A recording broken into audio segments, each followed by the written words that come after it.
Assalamu alaikum wa rahmatullahi ta'ala wa barakatuh. Jama'a sunana Abdulsalam Shuaibu.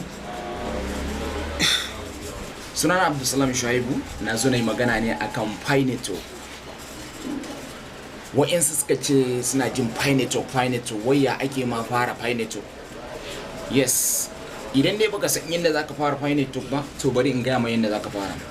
Na farko dai idan kana da Android phone, idan kana da waya wato Android, zaka tafi Play Store, akwai Play Store abun nan naka akan wayan din.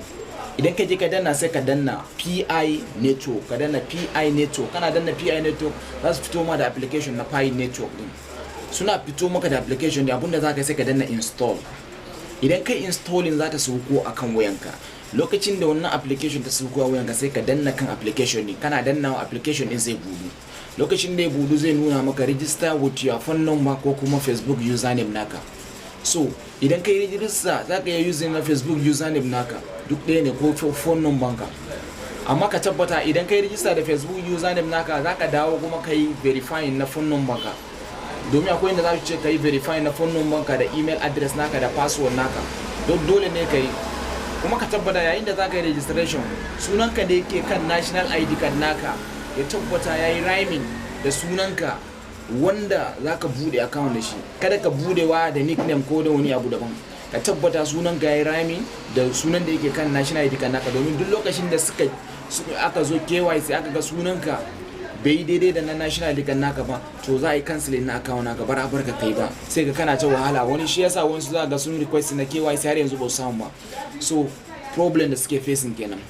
Na biyu kuma duk wanda ya ce maka Pi kariya ne, shi ma kariya yake domin bai san, idan baka da ilimi akan abu ka daina cewa wai kariya ne, domin yanzu duniya baki daya tana bin wannan abu kuma ana yi. Idan ka duba mutanen China ga inda suke wannan abu kaman ba gobe, amma mu anan wai mu yan Najeriya ne ko arewa ne, idan an gama kai abu wai suka ce wai kai za cuce ka, ba kudi fa aka ce ka saka ba, wannan abun ba biya za ka yi ba, free ne kawai. In ka application, in ka so ka application ka gama registration, kullun zaka danna sau da za a baka 1 Pi, kullun za a baka 1 Pi.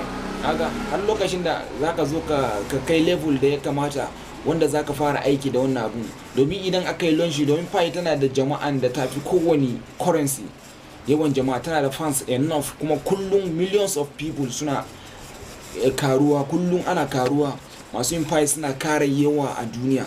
So gaskiya shawaran da zan baku, duk wanda bai fara yin Pi Network bai je fara yi, don ga referral code nawa akan nan screen nan, kowa ya je ya fara yi. Ni ne naku Abdulsalam Shuaibu, wannan da kuke gani dai. So go and start your registration now, domin gaskiya kada ta fashe kuma ku ce wai ba a gaya muku ba. So mun isar da sako, so fatan alkhairi.